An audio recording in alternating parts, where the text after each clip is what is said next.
हाय बंधुरा आज के जन्माष्टमीर किछु भिडियो আমি তোমাদের সঙ্গে শেয়ার করছি। জন্মাষ্টমীতে দেখো আমি বানাচ্ছি গোপালের জন্য তিল প্রথমে ভেজে নিয়েছি, তিলের নাড়ু করব। তারপরে দেখো নারকেলের নাড়ু করব। তাই জন্য নারকেল আগে একটু নেড়ে নিয়েছি, তারপরে একটু আখের গুঁড়ো দিয়ে দিয়েছি। গুঁড়ো দিয়ে নাড়ুটা বানাবো। পাকটা দেখো হয়ে এসছে, নামিয়ে নিয়েছি। এবার আমি তিলের নাড়ুটা বানাবো।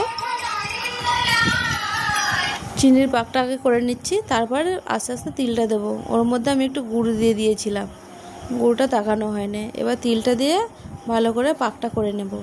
তিলের নাড়ুটা হয়ে এসছে, এবার নামিয়ে নিয়েছি। দেখো প্রথমে নারকেল নাড়ুটা করে নিচ্ছি। আমি আর আমার যা দুজনে করছি। প্রথমে নারকেল নাড়ুটা করব, তারপরে তিলের নাড়ুটা পাকাবো। তিলের নাড়ুটা পাকাতে মানে ঝুড়ো ঝুড়ো হয়ে যাচ্ছে, তাড়াতাড়ি পাকাচ্ছি। হয়ে যেতে এবার দেখো লুচিটা ভেজে নেব। যেহেতু লুচির ভোগ দেবো, তাই জন্য আগে লুচিটা ভেজে নিচ্ছি। লুচির সঙ্গে 5 রকম ভাজা করব। লুচিটা হয়ে গেছে দেখো। এবার ওর মধ্যে ভাজা পিঠাটা করে নিচ্ছি। ভাজা পিঠাটা গুড়ের বানাচ্ছি, তাই জন্য একটু লাল লাল হয়েছে। এবারে নারকেল আর তালের বড়াটা বানিয়ে নিলাম।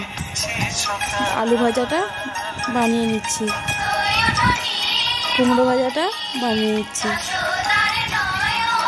এবারে পটল, বেগুন আর বরবটি করে একসঙ্গে ভেজে নেব। যেহেতু 5 রকম ভাজা, তাই জন্য বরবটিটা দিয়ে দিয়েছি। দিতে 5 রকম হয়েছে। সবার শেষে সুজিটা করে নেব। দেখো আমার সব রেডি হয়ে গেছে রান্না। এবার সব সাজিয়ে নিয়ে চলে এসেছি। এবার পুজো করব। দেখো প্রত্যেকটা আইটেমের ওপরে আমি তুলসী পাতা দিয়ে দিচ্ছি। যেহেতু আমার বাড়ির গোপাল আমি পুজো করি, তাই আজকে আমি পুজো করছি।